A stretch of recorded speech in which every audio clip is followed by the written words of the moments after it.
بسم الله الرحمن الرحيم. الحمد لله والصلاة والسلام على سيدنا محمد وعلى آله وأصحابه أجمعين.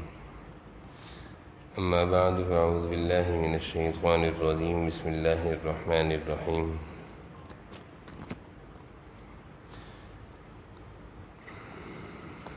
لقد كان لكم في رسول الله أسوة حسنة لمن كان يرجو الله واليوم الآخر وذكر الله كثيرا. صدق الله مولانا العظيم. اللهم صل على سيدنا مولانا محمد وعلى آل سيدنا مولانا محمد وبارك وسلم. اللهم صل على سيدنا مولانا محمد وعلى آل سيدنا مولانا محمد وبارك وسلم. میرے قابل احترام بزرگوں اور عزیز بھائیوں، جناب نبی کریم صلی اللہ علیہ وسلم اللہ تعالیٰ کے سب سے محبوب نبی ہیں، اور اللہ تعالیٰ نے حضور اکرم صلی اللہ علیہ وسلم کے بارے میں اپنے بندوں سے یہ ارشاد فرمایا ہے کہ اگر کامیاب ہونا چاہتے ہو، میری محبت چاہتے ہو، اللہ کی نظر میں اچھا بننا چاہتے ہو، تو جناب نبی کریم صلی اللہ علیہ وسلم والے اخلاق، عادات، صفات، خوبیاں اپنے اندر پیدا کر لو. اور ارشاد فرمایا وَمَا آتَاكُمُ الرَّسُولُ فَخُذُوهُ، جو چیز حضور صلی اللہ علیہ وسلم تمہیں سکھائیں اس کو سیکھ لو، اس کو لے لو. وَمَا نَهَاكُمْ عَنْهُ فَانْتَهُوا وَاتَّقُوا اللَّهَ، اور جس چیز کے کرنے سے آپ روک دیں اس سے باز آ جاؤ.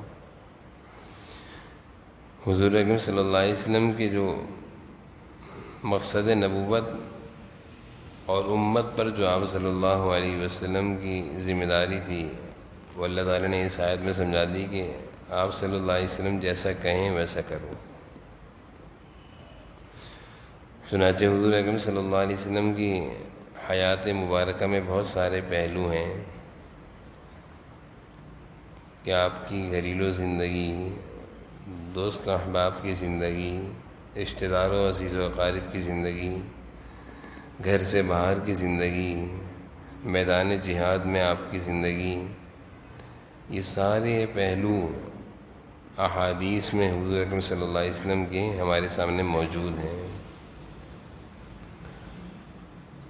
ان پہلو میں سے ایک بہت اہم آپ صلی اللہ علیہ وسلم کی زندگی کا حصہ ہے، اس کو کہتے ہیں درگزر کرنا اور برداشت کرنا. آج کے معاشرے میں وہ انسان جس کے اندر برداشت ہو، درگزر کرتا ہو، لوگوں کی غلطیوں کو معاف کر دیتا ہو، کسی کی غلطی پر غصہ نہ کرتا ہو، یہ سب سے کامیاب انسان ہے، اور سب سے کامیاب زندگی اس کو ملتی، گزارنا نصیب ہوتی ہے. کیونکہ حالات، آج کل کے حالات کا تقاضا تو یہ ہو گیا کہ بات بات پر غصہ، چڑچڑاہٹ، جھگڑے، ناچاقیاں، اختلافات، یہ مزاج کا حصہ بن گیا ہے. حالات کی وجہ سے ہر شخص اس کا عادی ہو چکا ہے. ہر شخص بد زبانی، بد کلامی، غصہ، چیخنا، چلانا، انتقام لینا، جیسے میرے مرضی کے خلاف کسی نے کچھ کہا اس پر بھڑکنا، مارنا، چیخنا، گالم گلوچ، یہ تقریباً ہماری طبیعتوں کا حصہ بن گیا ہے. اور جس کے اندر یہ چیز ہوتی ہے کہ جلدی غصہ آ جائے اور برداشت نہ ہو، تو یہ مریض ہے، یہ آدمی مریض ہے. اور اس کا باقاعدگی سے علاج ہوتا ہے. اور ایسا شخص کسی بھی جگہ جائے گا تو یہ مشکل لوگوں کے ساتھ چل سکے گا. یہ آفس میں ہوگا تو وہاں بھی لوگوں کے ساتھ مشکل چلے گا. یہ گھریلو زندگی میں بھی بچوں کے ساتھ بھی مشکل چلے گا، کیونکہ اس کے اندر ایک بہت بڑی خامی ہے کہ بہت جلدی غصہ آتا ہے اور بہت جلدی انتقام لیتا ہے، اور غصے میں اس کو پتہ نہیں چلتا میں کیا کر رہا ہوں. یہ بہت بڑی خامی ہے. اور حضور اکرم صلی اللہ علیہ وسلم کی سب سے بڑی خوبی یہ تھی کہ آپ کو غصہ بہت دیر سے آتا تھا، وہ بھی ضرورت کے لیے. ایسے آپ صلی اللہ علیہ وسلم کی زندگی میں، حیات مبارکہ میں معافی، درگزر، برداشت بہت زیادہ تھا. لوگوں کی غلطیوں پر آپ صلی اللہ علیہ وسلم مسکراتے ہوئے خاموشی اختیار فرما لیا کرتے تھے.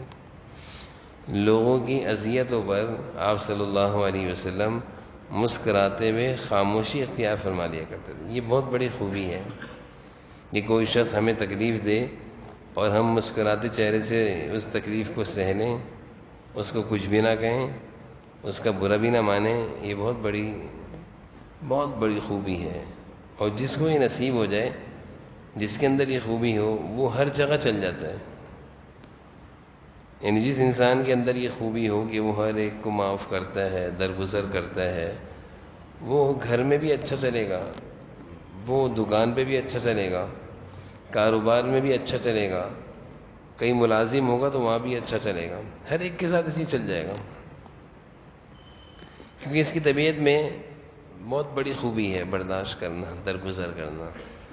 یہ کسی بھی آفس میں چلے جائے تو یہ وہاں کیسے ہی لوگ ہوں، کیسے ہی باس ہوں، یہ کہیں گے سب کے ساتھ چل جائے گا.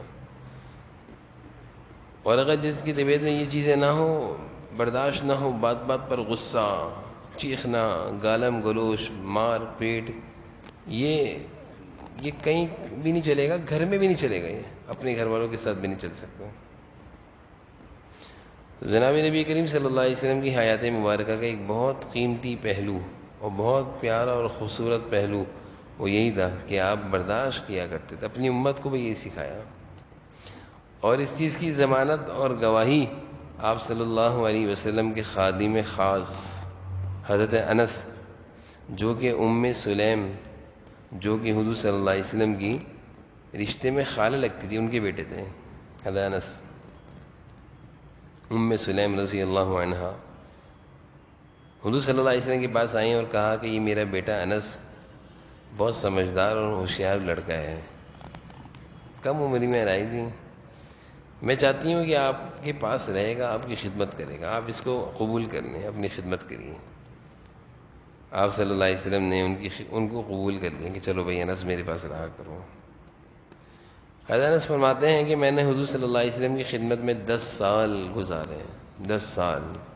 ہمارے پاس کوئی ملازم آ جائے تو ہم 1 سال 2 سال سے زیادہ نہیں رکھتے، یہ کوئی نہ کوئی بدمزگیاں آ جاتی ہیں، اس کو فارغ کر دیتے ہیں.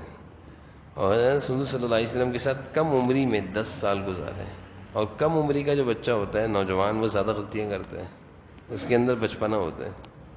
لیکن حضور صلی اللہ علیہ وسلم نے اس بچے کو بچپنے میں 10 سال تک برداشت کیا ہوگا، اس کی غلطیوں کو. اس سے معلوم چلتا ہے کہ آپ صلی اللہ علیہ وسلم کے اندر کتنی برداشت تھی کہ چھوٹوں کو بھی برداشت کر رہے ہیں، بڑوں کو بھی برداشت کر رہے ہیں. یہ فرماتے ہیں حضرت انس کہ میں نے حضور صلی اللہ علیہ وسلم کی خدمت میں 10 سال رہا اور میں نے غلطیاں بھی کریں، لیکن حضور صلی اللہ علیہ وسلم نے کبھی بھی مجھے یہ نہیں فرمایا کہ یہ کام کیوں کیا، یہ کام کیوں نہیں کیا، کبھی بھی ایسا نہیں فرمایا.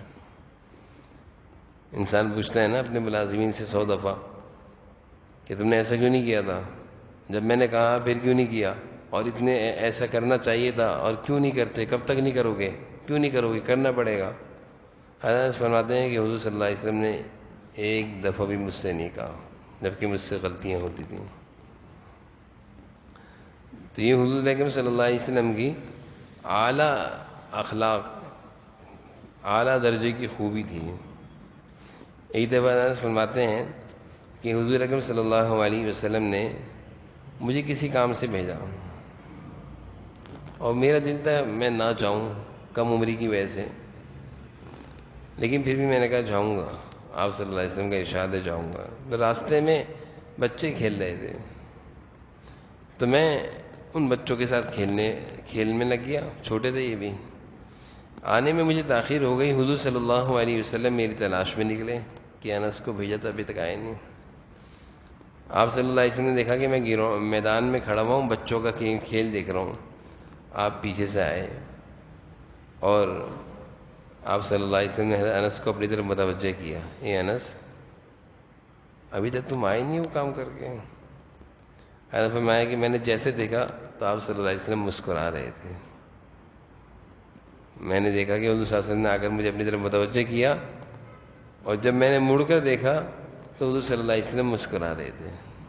انہیں غصے کا موقع تھا نا کہ میں تمہارا انتظار کر رہا ہوں، جس کام سے بھیجا تھا وہ تم نے کام نہیں کرنا تھا، پہلے بتا دیتے۔ میں پریشان ہو رہا ہوں کہ تم کہاں چلے گئے، اتنا وقت ضائع ہو گیا، کچھ بھی نہیں کہا، مسکراتے چہرے سے ملے۔ یہ حضرت انس خود فرما رہے ہیں کہ حضور صلی اللہ علیہ وسلم نے اس طرح میرے ساتھ یعنی میری غلطی پر درگزر فرمایا۔ تو جناب نبی کریم صلی اللہ علیہ وسلم کی یہ بہت اعلیٰ درجے کی خوبی تھی۔ اسی طرح ایک اور روایت میں بھی آتا ہے، مشہور حدیث ہے کہ ایک دیہاتی حضور صلی اللہ علیہ وسلم کی خدمت میں حاضر ہوا، اور دیہات کے رہنے والا تھا، آداب زندگی سے ناواقف تھا، اس کو کچھ مال چاہیے تھا، اپنی ضرورت کے لیے حضور صلی اللہ علیہ وسلم کے پاس آیا، اور آپ صلی اللہ علیہ وسلم کہیں تشریف لے جا رہے تھے، اس نے پیچھے سے آ کر آپ صلی اللہ علیہ وسلم کی چادر کو کھینچا۔ آپ صلی اللہ علیہ وسلم چادر استعمال فرمایا کرتے تھے، اس قدر زور سے کھینچا کہ آپ صلی اللہ علیہ وسلم کو جھٹکا سا لگ گیا، اور ایک دم حضور صلی اللہ علیہ وسلم نے پیچھے مڑ کر دیکھا تو وہ دیہاتی تھا۔ آپ نے یہ نہیں فرمایا کہ حرکت کری، بلکہ آپ نے مسکراتے چہرے سے مڑ کر یہ فرمایا، ہاں بھائی بتاؤ کیا چاہتے ہو، ہاں بھائی بتاؤ کیوں، کیا ضرورت ہے؟ تو کہنے لگا، یہ محمد اللہ نے جو مال آپ کو دیا ہے وہ مجھے دیں۔ تو آپ صلی اللہ علیہ وسلم نے صحابہ ساتھ تھے، ان کو حکم دیا کہ بھائی ان کے ساتھ چلے جاؤ، اور جو مال تقسیم ہونے کے لیے آیا ہوا ہے وہ ان کو دے دو۔ یعنی بالکل بھی ناراضگی کا اظہار نہیں فرمایا کہ یہ کوئی طریقہ ہے لینے کا، اس طرح لیتے ہیں، اتنی زور سے میری چادر کھینچی، میری گردن میں جھٹکا آ گیا، مجھے تکلیف ہوئی ہے، نہیں۔ یہ بھی نہیں فرمایا کہ میں اللہ کا نبی ہوں، کوئی ادب و احترام بھی ہے۔ ہم تو ایسے ہی کرتے ہیں کہ بچہ کوئی غلطی کرے تو ہم اپنے آداب بیان کرتے ہیں کہ میرا ادب نہیں ہے، تمہارے دل میں میرا ادب نہیں ہے، تمیز نہیں ہے۔ یعنی ہماری زندگی میں یہ چیزیں بہت زیادہ داخل ہیں، جس کی وجہ سے ہم بچے کی غلطی پر ہم بچے کے سامنے ایک بڑا لیکچر دیتے ہیں اور ایک بڑی تقریر کرتے ہیں کہ میں بڑا ہوں، تم میرے ساتھ کس طرح پیش آئے ہو، تمہیں تمیز نہیں ہے، ادب نہیں ہے، احترام نہیں ہے۔ اور حضور اکرم صلی اللہ علیہ وسلم حضرت انس کی غلطی پر مسکرا رہے ہیں، اس دیہاتی کی غلطی پر مسکرا رہے ہیں، اور مسکرا کر آپ درگزر فرما رہے ہیں، کوئی بات نہیں۔ تو جناب نبی کریم صلی اللہ علیہ وسلم کی زندگی کا ایک بہت بڑا پہلو وہ یہ تھا کہ آپ درگزر کر دیا کرتے تھے۔ یہ خوبی بہت بڑی ہے، یعنی کامیابی پانے والی جو خوبیاں ہیں ان میں سے ایک بڑی خوبی یہ ہے۔ اور ایک اور آپ صلی اللہ علیہ وسلم کی زندگی کا پہلو ہے، بہت قیمتی پہلو ہے، کہ ہر ایک کی فکر کرنا، ہر ایک کا خیال رکھنا، ہر ایک کے غم دکھ میں شامل ہونا، ہر ایک کی تکلیف کا پوچھنا، ہر ایک کے بارے میں پوچھنا کہ بھئی وہ فلاں کہاں ہے، نظر نہیں آ رہا۔ ایک دفعہ حضرت انس فرماتے ہیں آپ صلی اللہ علیہ وسلم مریضوں کی عیادت کیا کرتے تھے۔ ایک مرتبہ ایک صحابی کی عیادت بیماری کا معلوم چلا، آپ صلی اللہ علیہ وسلم ان کی عیادت کو تشریف لے گئے۔ یہ سنت ہے، کوئی بیمار ہو جائے، حدیث میں اس کی بڑی فضیلت آئی ہے۔ تو انس فرماتے ہیں کہ ایک صحابی بیمار تھے، آپ صلی اللہ علیہ وسلم جب ان کے گھر گئے تو دیکھا وہ بہت جسمانی لحاظ سے کمزور ہو گئے ہیں۔ تو آپ صلی اللہ علیہ وسلم نے ان سے پوچھا، دریافت فرمایا کہ بھائی تم نے کوئی دعا تو نہیں مانگی؟ جو تمہاری حالت دیکھ رہا ہوں، انہوں نے عرض کیا کہ اللہ رسول میں نے ایک دعا مانگی اللہ تعالیٰ سے کہ اللہ میں گنہگار ہوں، اگر جو آپ نے عذاب مجھے آخرت میں دینا ہے وہ دنیا میں دے دیں تاکہ آخرت کے عذاب سے بچ جاؤں۔ تو حضور اکرم صلی اللہ علیہ وسلم نے ان کو تنبیہ فرمائی کہ بھائی اللہ کے عذاب کو نہ ہم دنیا میں برداشت کر سکتے نہ آخرت میں، بلکہ اللہ سے کہو ربنا آتنا فی الدنیا حسنہ وفی الآخرۃ حسنہ، دنیا میں بھی ہمیں خیر دے دیں آخرت میں بھی خیر دے دیں، نہ ہم دنیا کی تکلیف نہ آخرت کی تکلیف برداشت نہیں کر سکتے۔ تو حضور اکرم صلی اللہ علیہ وسلم اپنے صحابہ کی تکلیف کا خیال کیا کرتے تھے، اور اگر کوئی بیمار ہو جاتا تو عیادت کے لیے جاتے، اور اگر کسی سے کوئی غلطی ہو جاتی تو اس کو اچھے انداز میں تنبیہ کرتے۔ اب دیکھیں ان سے دعا مانگنے میں غلطی ہو گئی تھی، ایک غلطی تھی، آپ نے اس پر ان کو اچھے انداز میں سمجھایا ہے کہ دیکھو ایسے دعا نہیں مانگو۔ اب انسان ہے دعائیں مانگتا ہے، مانگتے مانگتے وہ بہت کچھ مانگ لیتا ہے، اس کو اندازہ نہیں تو میں کیا مانگ رہا ہوں۔ جیسے ابو ہریرہ رضی اللہ عنہ کے بارے میں آتا ہے، بیمار ہو گئے، حضور صلی اللہ علیہ وسلم ان کی عادت کو گئے تو دیکھا بہت شدید بخار ہے، تو آپ صلی اللہ علیہ وسلم نے پوچھا کہ ابو ہریرہ اتنا بخار کیوں ہے تمہیں، اتنا بخار تمہیں کیوں ہو گیا؟ کہنے لگے اللہ کے رسول میں نے اللہ تعالیٰ سے دعا مانگی ہے۔ کیا دعا مانگی ہے؟ کہا کہ آپ نے بخار کے بڑے فضائل بیان فرمائے تھے حدیث میں، آپ کا ارشاد تھا کہ بخار سے، حدیث شریف میں آتا ہے، گناہ ایسے جھڑتے ہیں جیسے درخت سے سوکھے پتے جھڑتے ہیں جب کسی کو بخار آ جائے۔ تو میں نے اس حدیث کی فضیلت کو حاصل کرنے کے لیے دل میں اللہ سے ہی دعا کری کہ اللہ مجھے بخار آئے تاکہ میرے گناہ جھڑ جائیں۔ جناب نبی کریم صلی اللہ علیہ وسلم کو پسند نہیں ہے، آپ نے فرمایا نہیں، تنبیہ فرمائی، نصیحت فرمائی، نہیں ابو ہریرہ بخار آنے سے پہلے، بیماری آنے سے پہلے کبھی کوئی بیماری نہیں مانگنی، بیماری آ جائے، بخار آ جائے تو پھر وہ فضیلت والی حدیث سوچو تاکہ تمہیں صبر کی توفیق ہو جائے، بے صبری نہ کرو۔ لیکن بیماری آئی نہیں ہے، اب تم بیماری مانگ رہے ہو کہ بیماری آئے گی تو میں صبر کروں گا تو میرے گناہ معاف ہوں گے، تو نہیں، یہ ہر ایک صبر نہیں کر سکتا، ہر ایک برداشت نہیں کر سکتا۔ تو آپ صلی اللہ علیہ وسلم نصیحت فرما رہے ہیں، غلطی پر نصیحت فرما رہے ہیں کہ ایسی دعا اللہ تعالیٰ سے مت مانگو۔ انسان ہے جذبات میں کبھی کبھی ایسے الفاظ اللہ تعالیٰ سے کہہ دیتا ہے کہ میں ایسا کر لوں گا، میں ایسا کر لوں گا، اگر آپ بھی چاہتے ہیں تو ایسا کر لوں گا، نہیں مانگنی چاہیے۔ سب سے بہترین دعا جو حضور صلی اللہ علیہ وسلم نے صحابہ کو سکھائی ہے وہ ہے ربنا آتنا فی الدنیا حسنہ وفی الآخرۃ حسنہ۔ قرآن کریم کی آیت ہے یہ، قرآن کریم کے ارشاد، اللہ تعالیٰ کا ارشاد ہے یہ کہ اللہ تعالیٰ سے یہ دعا کرو ربنا آتنا فی الدنیا حسنہ۔ اس دعا کا مفہوم کیا ہے؟ دنیا کی بھی بھلائیاں اور آخرت کی بھی بھلائیاں، دنیا کی بھی تکالیف سے محفوظ، آخرت کی بھی تکالیف سے محفوظ، دنیا کی بھی پریشانیوں سے محفوظ، آخرت کی پریشانیوں سے محفوظ، اس دعا کا مفہوم ہے۔ اس لیے آپ صلی اللہ علیہ وسلم اپنے صحابہ میں سے اگر کسی کی کوئی ایسی غلطی دیکھتے تو اس کی اس انداز میں تنبیہ کرتے کہ اس کو اچھا درس دے دیتے۔ تو یہ بھی آپ صلی اللہ علیہ وسلم کی زندگی کا بہت بڑا پہلو ہے، اور یہ بڑا قیمتی پہلو ہے کہ اگر کوئی بیمار ہے ہمارے رشتہ داروں میں، عزیزوں میں، ان کی خیر خبر رکھنا۔ آج ہمارے معاشرے سے اللہ تعالیٰ نے جو مسلمانوں کا معاشرہ بنایا ہے، بلکہ دنیا جو بنائی ہے اللہ تعالیٰ نے، یہ کائنات، تو یہ کائنات انسانوں سے بنی ہے اور انسانوں کے علاوہ جانوروں اور حیوانوں سے بنی ہے۔ جانوروں اور حیوانوں میں اللہ تعالیٰ نے اس درجے کا اتفاق اور اتحاد نہیں رکھا کہ ایک جانور اگر بیمار ہو جائے تو دوسرا جانور اس کو ڈاکٹر کے لے کر جائے، ایک جانور مر جائے تو دوسرا جانور اس کو کندھے پہ اٹھا کر قبر تک لے کر جائے۔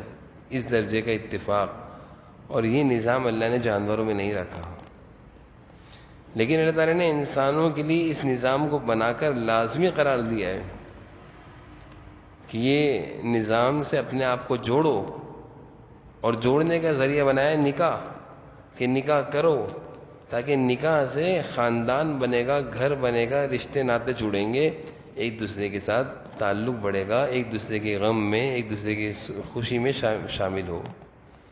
اس کو اللہ نے قرآن کریم میں اور جناب نبی کریم صلی اللہ علیہ وسلم نے اپنے عمل سے اس کو کر کے دکھایا۔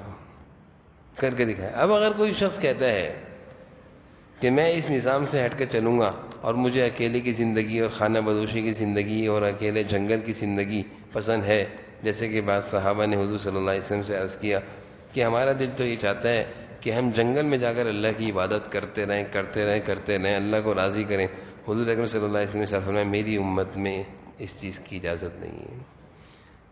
جنگل میں جا کر جو تم اللہ کی عبادت کر کر مقام حاصل کرو گے، وہ مقام تمہیں اس سے اعلیٰ مقام بیوی بچوں کے درمیان عبادت کرنے میں مل جائے گا۔ یعنی جنگل میں سب سے علیحدہ اور کٹ کر جو تم سمجھ رہے ہو کہ میں وہاں عبادت کروں گا اور اللہ کا اونچا مقام مل جائے گا، کہہ رہے ہیں اس سے زیادہ اونچا مقام آپ صلی اللہ علیہ وسلم نے ارشاد فرمایا بیوی بچوں کے درمیان ان کی حقوق ادا کرتے ہوئے، ان کی ضروریات کا خیال رکھتے ہوئے جو تم عبادت کرو گے اس سے اونچا مقام ملے گا۔ کیونکہ یہ زندگی اللہ کو پسند ہے، جوڑ، اتفاق، ایک دوسرے کی خیر خبر، بیمار ہو گیا اس کی خیر خبر۔ لیکن ہمارا نظام اللہ تعالیٰ معاف فرمائے اس کو ختم کر رہے ہیں، یعنی خاندانی نظام کے خلاف آج الٹی سیدھی باتیں کی جاتی ہیں، جبکہ اللہ تعالیٰ کو یہ نظام پسند ہے۔ اللہ نے اس نظام کے لیے قرآن کریم میں آیتیں اتاری ہیں کہ یہ نظام چلے گا۔ تو جو جتنا خاندانی نظام سے جڑے ہوتے ہیں لوگ، اور جتنا خاندان اور گھرانہ آپس میں ایک ہوتا ہے، اتنا ہی زندگیوں میں سکون ہوتا ہے۔ اور جتنا گھروں میں، خاندانوں میں، رشتہ داروں میں اختلاف ہوتا ہے، دوریاں ہوتی ہیں، مہینوں مہینوں ملاقاتیں نہیں ہوتی، سالوں سالوں ناراضگیاں، ایک دوسرے کا چہرہ نہیں دیکھ رہے، اتنا ہی بے برکتی، بے پریشانی اور بیماریوں کا شکار ہوتا ہے انسان۔ زندگی کی برکت اللہ نے رکھی محبت میں، اتفاق میں، ایک دوسرے کی خیر خواہی، ایک دوسرے سے جا کر ملنا۔ تو حضور اکرم صلی اللہ علیہ وسلم کی تو عادت مبارکہ تھی، آپ تو جایا کرتے تھے عیادت کے لیے، اپنے ہوں غیر ہوں۔ بلکہ آپ صلی اللہ علیہ وسلم کے بارے میں آتا ہے، وہ حدیث میں آتا ہے کہ ایک یہودی بچہ آپ صلی اللہ علیہ وسلم کی خدمت میں آیا کرتا تھا یہودی، حضور صلی اللہ علیہ وسلم کی خدمت کام کیا کرتا تھا، آپ صلی اللہ علیہ وسلم اس پر بھی شفقت فرماتے تھے، یعنی کہ یہودی بھاگو۔ اس نے آنا چھوڑ دیا، آپ صلی اللہ علیہ وسلم فکر مند ہو گئے۔ آپ نے جا کر معلوم کہاں رہتا ہے، بھائی فلاں یہودی بستی میں رہتا ہے، آپ صلی اللہ علیہ وسلم اس کی عیادت کو تشریف لے گئے، یہودی کی عیادت کو تشریف لے گئے۔ جب وہاں گئے تو بچہ بیمار تھا، اور اس کی بیماری اس درجے کو ہو گئی تھی کہ مرنے کے قریب تھا۔ آپ جا کر اس سے ملے، تسلی دی۔ جب اس کا انتقال قریب تھا، آپ کو محسوس ہو گیا، تو آپ نے فرمایا، اس کا نام لے کر کہا کہ یہ نوجوان نے بچے کلمہ پڑھ لے، میرے دین پر موت آ جائے گی تیری۔ تو اس بچے نے اپنے ابا کی طرف دیکھا، اس کا ابا یہودی تھا، ابا نے کہا جیسا یہ کہہ رہے ہیں ویسا کر لو، جیسے یہ کہہ رہے ہیں محمد صلی اللہ علیہ وسلم ویسا کر لو۔ اس بچے نے کلمہ پڑھا، جیسے ہی کلمہ پڑھا ادھر اس کی روح نکل گئی، اور وہ یہودی کا بچہ حالت اسلام میں مرا، یہودی کے گھر میں رہا، پلا بڑا اور جنت میں گیا۔ کیا تھا؟ حضور اکرم صلی اللہ علیہ وسلم عیادت کے لیے تشریف لے گئے تھے، کتنا فائدہ ہوا، ایک بیمار کی عیادت، وہ بھی یہودی۔ تو حضور اکرم صلی اللہ علیہ وسلم کو یہ چیز بڑی پسند تھی۔ ہم لوگوں کو اپنے گھرانوں میں، اپنے خاندانوں میں اس چیز کو زندہ کرنا ہے۔ آج بھی ہم، آپ نے سنا ہوگا حضرت مفتی رفیع عثمانی صاحب، مفتی اعظم پاکستان، بہت بڑے عالم تھے، تقریباً 85 سال کی اللہ نے ان کو زندگی دی تھی، ان کا انتقال ہوا۔ ایک صبح جنازے میں گئے تھے، تو ان کے بیٹے کا بیان تھا جنازے سے پہلے، تو بیٹے نے اپنے ابا کی زندگی کا خلاصہ بتا رہے تھے کہ ہمارے ابا میں کیا کیا خوبیاں تھیں۔ حضرت مفتی اعظم پاکستان مفتی رفیع عثمانی صاحب، مفتی تقی عثمانی صاحب کے بڑے بھائی ہیں، کہنے لگے ابا میں بہت ساری خوبیاں تھیں، بیان لمبا تھا، اس میں ایک خوبی انہوں نے بتائی کہ ابا کی ایک بہت زیادہ عادت تھی، پتہ چلتا کہ فلاں خاندان کا ہو، دور کا ہو، قریب کا ہو، وہ خاندان کا ہے، کچھ بھی ہے، ہمیں بیچتے تھے کہ جاؤ وہ پریشان ہے اس کو پیسے دے کر آ جاؤ، جاؤ وہ بیمار ہے اس کو پیسے دے گا، وہ بے روزگار ہے اس کے گھر سامان ڈلوا کر لاؤ۔ کہا بعض دفعہ ابا ایک شہر سے دوسرے شہر بھیجا کرتے تھے کہ لاہور میں فلاں عزیز رہتے ہیں، وہ پریشان ہیں، ان کے بارے میں مجھے پتہ چلا ہے، بیمار نہیں، جاؤ اور یہ پیسے دے کر جاؤ۔